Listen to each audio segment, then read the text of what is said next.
वक्रतुण्ड महाकाय सूर्यकोटि समप्रभा निर्विघ्नं कुरु मे देव सर्वकार्येषु सर्वदा. When we think of Vedanta, we often remember towering figures like Adi Shankaracharya, Dattatreya, Ramakrishna Paramahamsa, Ramana Maharshi, and Swami Vivekananda. Philosophers and sages whose words shaped the understanding of non-duality. Yet, hidden in the folds of history, forgotten by time, and overshadowed by tradition, are the women of Vedanta, women who not only lived its highest truths but embodied them in ways the world chose to ignore. Who were they? Why have their voices faded into silence? And most importantly, what can we learn from them today?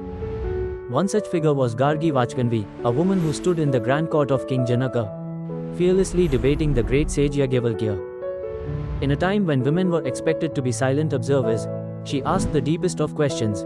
What is that by which all things are known? What lies beyond existence and non-existence? Her inquiry shook the very foundations of knowledge. And yet, how often is her name spoken in discussions of Vedanta? Then there was Maitreyi, the wife of Yajnavalkya himself.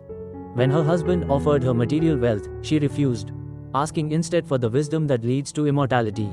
Of what use is gold and land if they do not bring eternal fulfillment? She asked.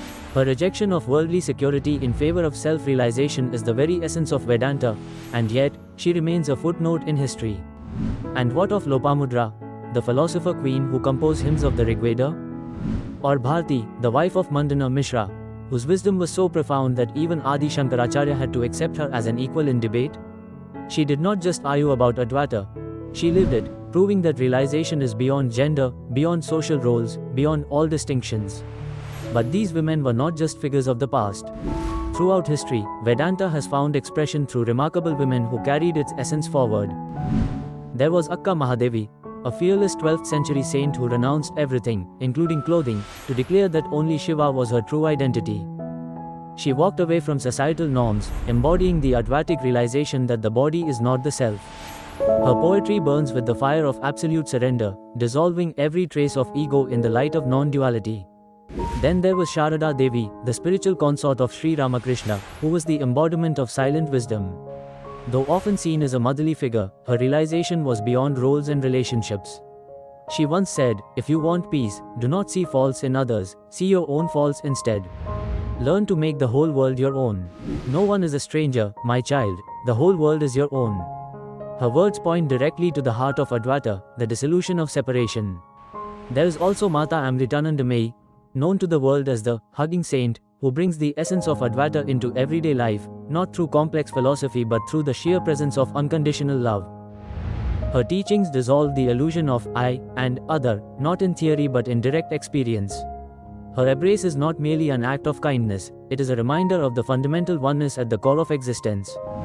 And finally, Vimla Thakar, the Advaita mystic who walked the fine line between deep meditation and social action. Unlike traditional Vedantic teachers, she did not withdraw from the world but engaged with it fully, proving that liberation is not about escaping life but living it with totality and awareness. She challenged the idea that realization meant detachment from the world and instead showed that true freedom is found in participation without attachment. Why have these women been forgotten? Perhaps because history has been written by those who failed to see them. Perhaps because the world has always been more comfortable with sages in saffron robes than with women who questioned, challenged, and attained the highest truths.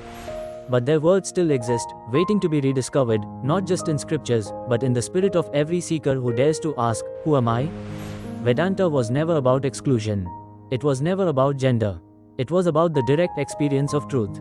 And truth does not discriminate. So the real question is, will we continue to forget these women, or will we finally listen to the wisdom they left behind?